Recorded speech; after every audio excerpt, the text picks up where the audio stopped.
dasar sedikit dari Undang-Undang 881 KUHP, ya kan? Penghentian penyidikan itu siapa yang akan memperadilankan? Pelapor tidak, tersangka enggak. Polisi jelas yang melaksanakan itu juga masa mau memperadili diri sendiri kan nggak mungkin. Ya udah selesai. Nah sekarang begitu sudah selesai perkara dihentikan, apa bisa maju ke jaksa nih? Jadi yang maju ke jaksa ini perkaranya siapa? Kan aneh, sudah dihentikan masih ada yang maju. Apa ada laporan polisi baru juga nggak mungkin gitu. Ya kan? Kemudian waktunya itu tadi masalah kaitan dengan berkas perkara yang sudah dibikin oleh penyidik dan sudah dilimpahkan kejaksaan. Kemudian di situ ada lagi waktu berkas perkara penyerahan tahap pertama. Ya. Sampai sekarang kan nggak ada penyerahan tahap kedua karena nggak ada P21. Nah bagaimana mau P21 sudah ada penghentian penyidikan? Saya berani jamin nggak bisa P21. Kalau misalnya muncul P21, saya akan belajar sama jaksa. Dasar hukum apa dipakai? Berkas perkara yang sudah dihentikan penyidikannya masih bisa dilanjutkan penuntutan untuk maju ke sidang. Saya pengen belajar.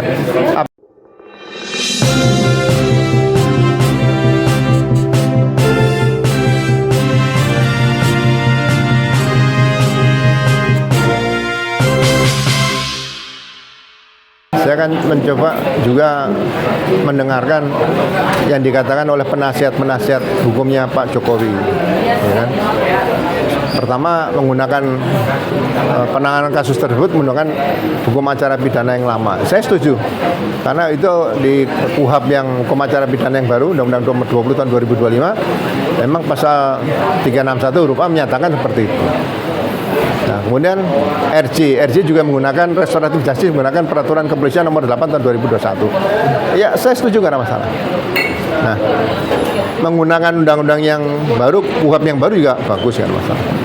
Permasalahan sekarang tiba-tiba ada restoratif justice. Ya, restoratif justice itu diatur dari peraturan kepolisian nomor 8 tahun 2021. Nah, kalau sudah ada restoratif justice, berarti ada penghentian penyidikan. Nah, kalau sudah ada penghentian penyidikan, berarti penyidikan kasus tersebut kan selesai. RJ. Ya kan? Kalau pakai KUHP yang baru, malah setelah dihentikan harus minta penetapan pengadilan supaya tidak bisa di pra-peradilan.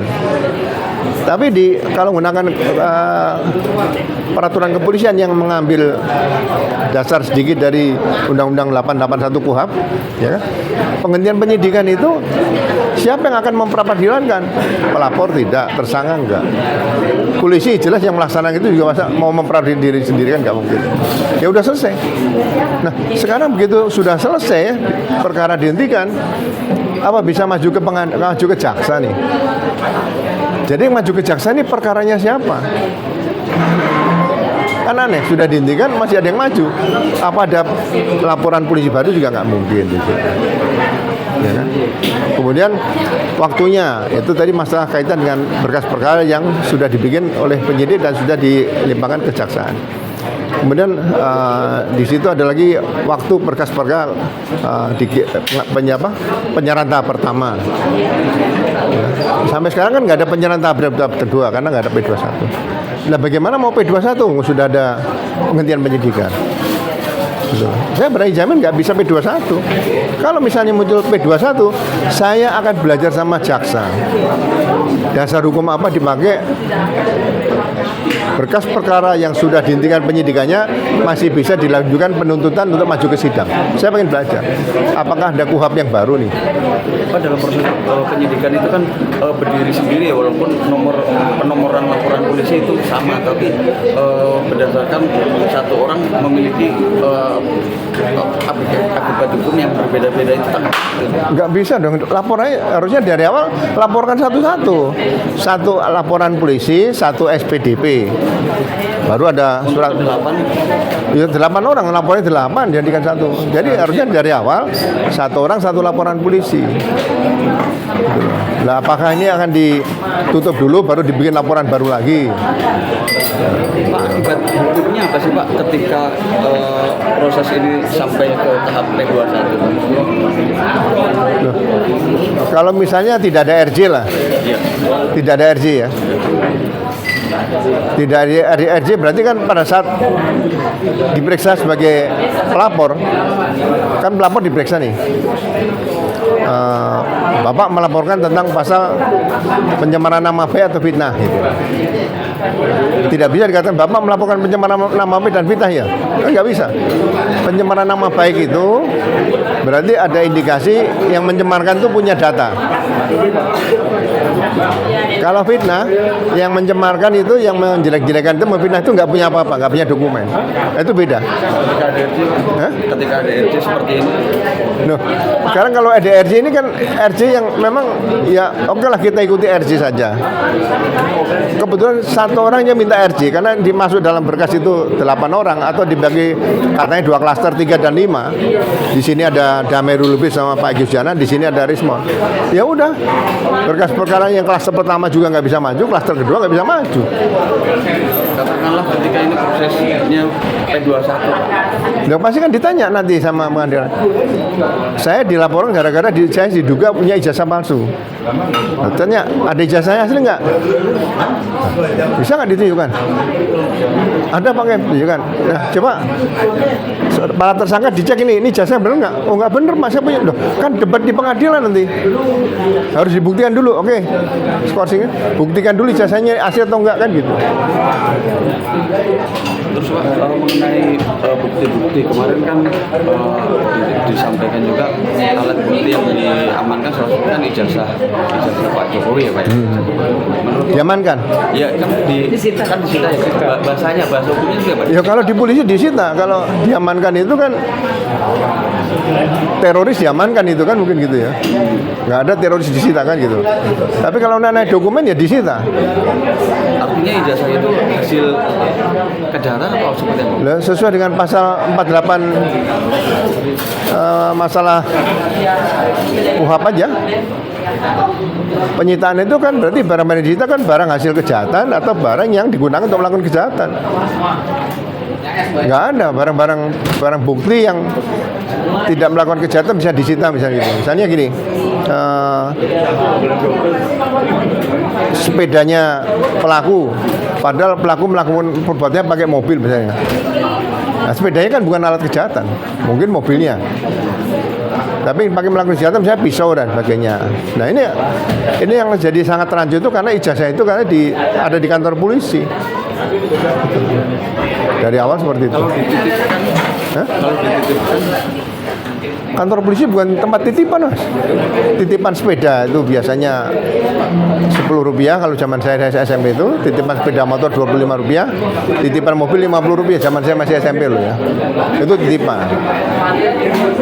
Nggak bisa. Oh Pak nitip ke polisi nggak bisa. Oh untuk ke depan kasus ini akan seperti apa kalau Bapak melihat dari basis hukumnya?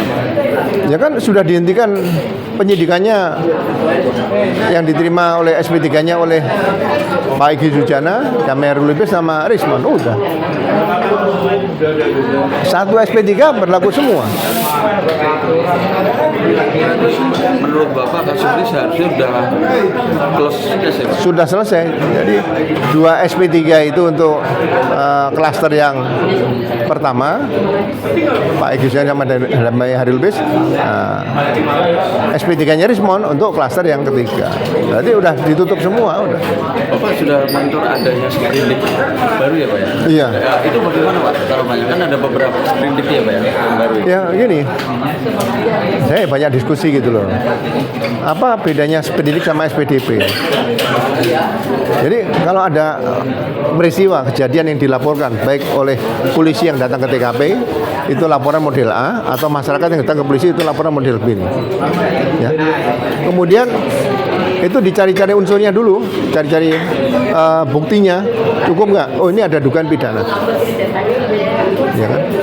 Langsung terbitkan saja SPDP. Konsekuensi logis dari adanya laporan polisi mau dilakukan penyidikan atau penyelidikan, terbit SPDP. SPDP langsung kirim ke JPU maksimal 7 hari. Nah, setelah ada SPDP, apakah akan ada sprindik? Bisa terbit sprindik, karena SPDP itu surat pemberitahuan dimulai penyidikan. Tapi kalau nanti setelah SPDP mau diterbitkan surat perintah penyidikan, saya nggak melarang, setuju, nggak ada masalah. Jadi sprindik itu harusnya ada SPDP. Jadi sprindik ini berdasarkan SPDP. Nah, kalau ada sprindik baru, ini dasarnya apa? Apakah sprindik lama salah? Nah, kalau sprindik lama yang salah, berkas yang menggunakan sprindik lama ini administrasi penyidikannya, kan berarti cacat hukum nih. Harus dibongkar semua nih. Ditarik kembali, diterbitkan dari SPDP tadi tergunakan, ini sprindik baru. Dengan pernyataan di situ sprindik lama dinyatakan tidak berlaku. Nah, mulai lagi manggil saksi-saksi lagi, mulai setahun lagi.